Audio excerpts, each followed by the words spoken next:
Hello there. Welcome to Open Source Data Summit participants. My name is Siva.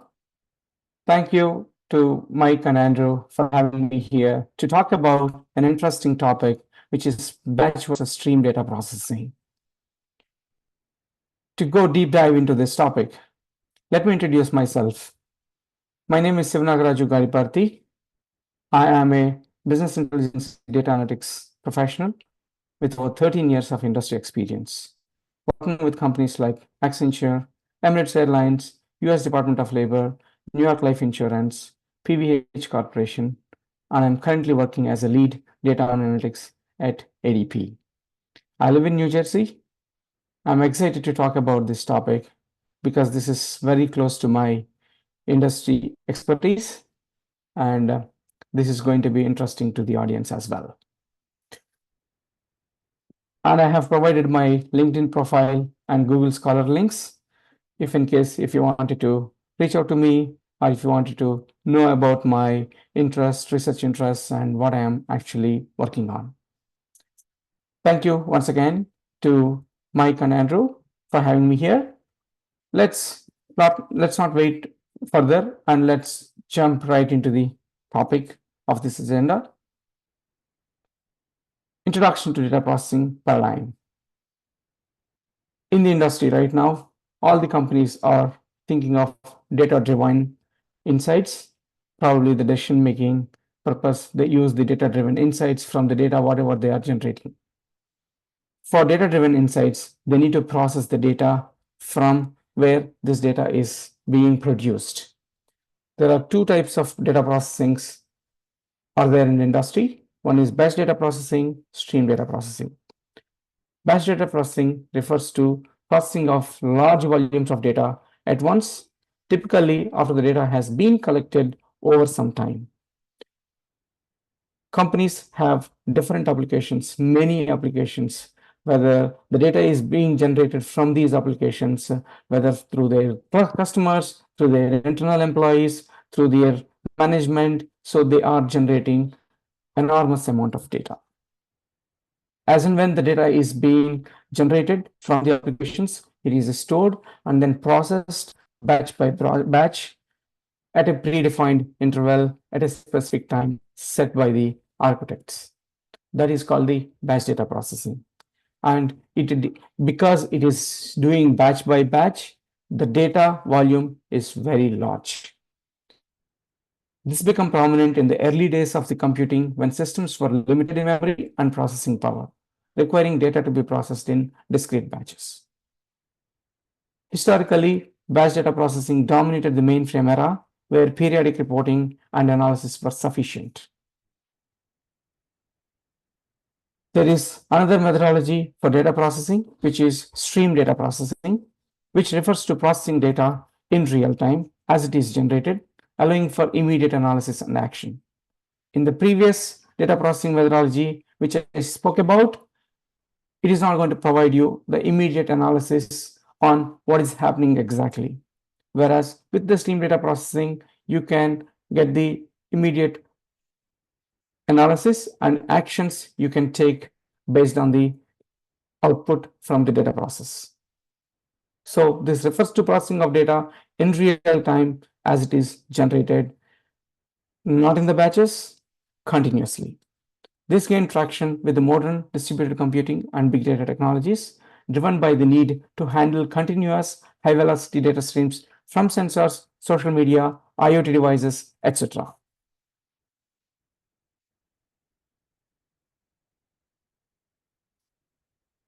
Now, let's talk about batch data processing in detail. It focuses, as I said earlier, it focuses on processing large data sets with high throughput and efficiency, typically at periodic intervals. It is well suited for handling massive volumes of data, processing in predefined batches, often during off-peak hours, so that the business transactions are not going to be affected at scheduled intervals. Features of this batch data processing are ability to manage large-scale data efficiently, capability for periodic and scheduled execution, reliance on predefined datasets, which means optimal resource allocation and reduced overhead. Common use cases of this batch data processing are data warehouses, ETL tools, offline analytics. For example, financial transactions. If they wanted to do the financial reporting on the sales, for example, so they don't need to process continuously, like every minute by minute, what is the sales till this point? What is the sales till this point every hour? They can process the data once in a month, once in a day, once in a week, whenever they want, based on the business requirement. That is what this batch data processing is all about. Stream data processing. This is another methodology for processing the data, which is kind of like a real time. It processes the data on a real time, on a continuous data streams, where low latency and immediate analysis are crucial. It handles data as it arrives, allowing for instant insights and actions. In the previous processing methodology, we were storing the data and then processing the data batch by batch. Here, we are not storing the data from the origination where the data is being generated. It handles the data processing stream in a streaming way, in a streaming fashion. This allows for instant insights and actions.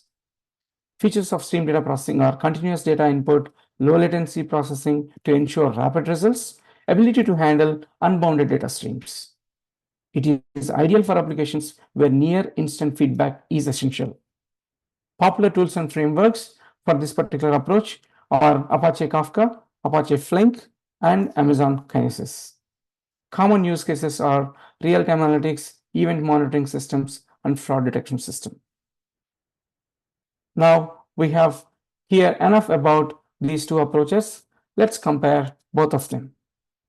Batch processing, as I said earlier, excels where large volumes of historical data need to be processed periodically. And the examples are data warehouse, ETL tasks, and offline analytics. Strengths of this processing is the efficiency with massive data sets, cost effectiveness due to lower infrastructure costs, and simplicity in terms of implementation. It falls short in real-time use cases. When it comes to the stream processing, it is ideal for real-time applications, analytics, event monitoring, and fraud detection, where low latency and continuous data processing are crucial. Strengths of this processing lies in providing immediate insights and actions. Implementation is very complex, and managing this process is also very complex, and increased infrastructure demands and often higher operational costs. These are some of the drawbacks with stream processing. Now, as we know, both the processes has pluses and minuses. There are two approaches which combine these two processing situations, which is called hybrid approaches. There are two hybrid approaches here, Lambda approach and Kappa architecture. Hybrid approaches integrate the strengths of both batch and stream data processing for large-scale data systems. Now, let's go over one by one, which is now first we'll talk about the Lambda architecture, and then we'll go over Kappa architecture. Kappa architecture is a little bit advanced compared to Lambda architecture. Lambda architecture is introduced by Nathan Marsh, and it is designed to handle both real-time and historical data processing by combining a batch layer and a speed layer. Batch layer processes large volumes of data in bulk, often with higher latency but increased accuracy. Speed layer, on the other hand, processes data in real time with lower latency, sacrificing some accuracy for immediacy. This architecture is widely used where real-time insights are necessary, but historical accuracy is also very important equally. Examples of this architecture is like fraud detection or a recommendation system. Practical use cases, if you think of Netflix recommendation engine, this is based on the Lambda architecture. Now we'll be talking about Kappa architecture. As I said, it is a little bit advanced. It is proposed by J. Krebs. It simplifies the Lambda by removing the batch layer, relying solely on stream processing to handle both historical and real-time data. It is ideal where maintaining two separate code paths, which is batch and speed layers. So it is introducing unnecessary complexity. So in other words, Uh, to remove the complexity of maintaining these two code paths, this architecture has been implemented. It is often used in Internet of Things applications or monitoring systems where data streams are constant and immediate insights are prioritized. Practical examples of this architecture, sensor networks such as predictive maintenance in manufacturing. As we have seen, both these architectures reflect the need to balance latency, accuracy, and complexity in modern data systems. Now we have seen two data processing and then two architectures. Let's go over the best practices and considerations which we want to take in the industry. Batch processing is typically used for large volumes of historical data, often higher accuracy at the cost of latency. Whereas stream processing handles real-time data with low latency but potentially reduced accuracy. Key factors include the nature of data flow, like for example, if the source data is coming continuously or whether it is coming periodically. Based on that, the industry can take a decision on and what is the latency requirements we have and whether we need the insights immediately or can it wait. Based on all these factors, the type of processing can be chosen. Stream processing is ideal for use cases like fraud detection or real-time analytics, whereas batch data processing suits tasks such as end-of-day financial reporting or data warehousing. Now, when it comes to performance tuning, it is crucial to manage the trade-offs between latency, throughput, and system resources. Stream processing systems often require careful tuning of message buffers and windowing strategies, while batch processing system benefits from parallelization and distributed frameworks like Hadoop and Apache Spark. Scalability is one of the options we have to consider. With stream processing, frameworks like Apache Kafka and Flink that are designed to scale horizontally to handle increasing data velocity, while batch data processing leverages distributed file system for large data volumes. There is one more consideration we can think of, which is fault tolerance, which is essential for both the paradigms. It ensures that the data is not lost in case of failure. Data loss is very costly thing. Stream processing frameworks often use distributed logs for recovery, while batch systems rely on checkpointing. Maintaining data consistency and integrity in both paradigms involves using techniques such as exactly one semantics, idempotent operations, and proper data partitioning strategies to prevent duplication or data loss, ensuring that both historical and real-time data remain accurate.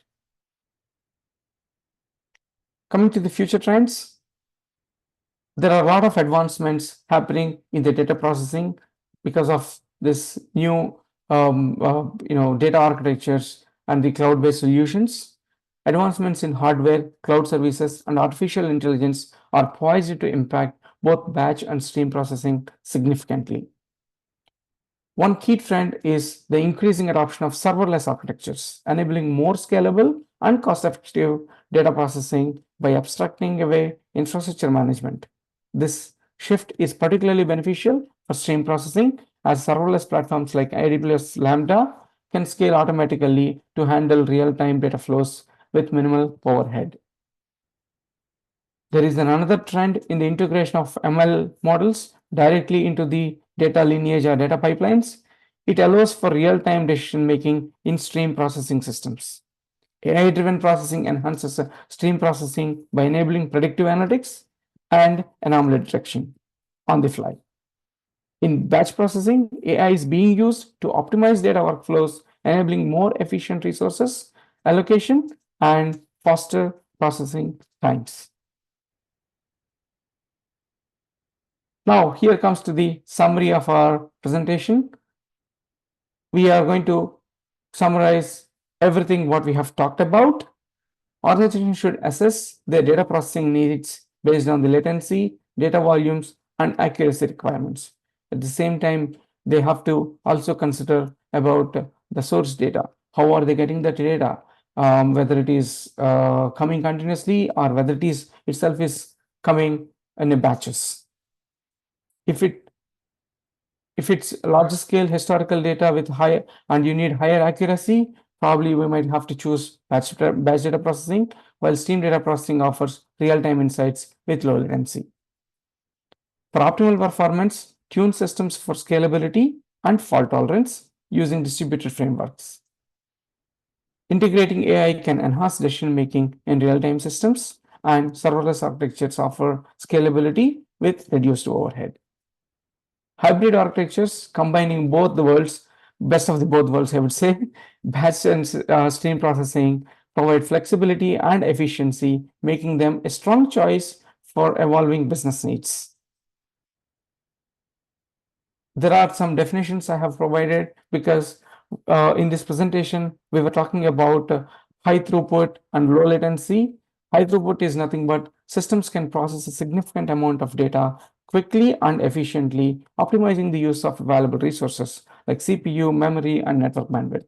Whereas low latency talks about minimal delay between the input of the data and the system's output. So I have provided these definitions for your reference. Thank you for listening to my conversation.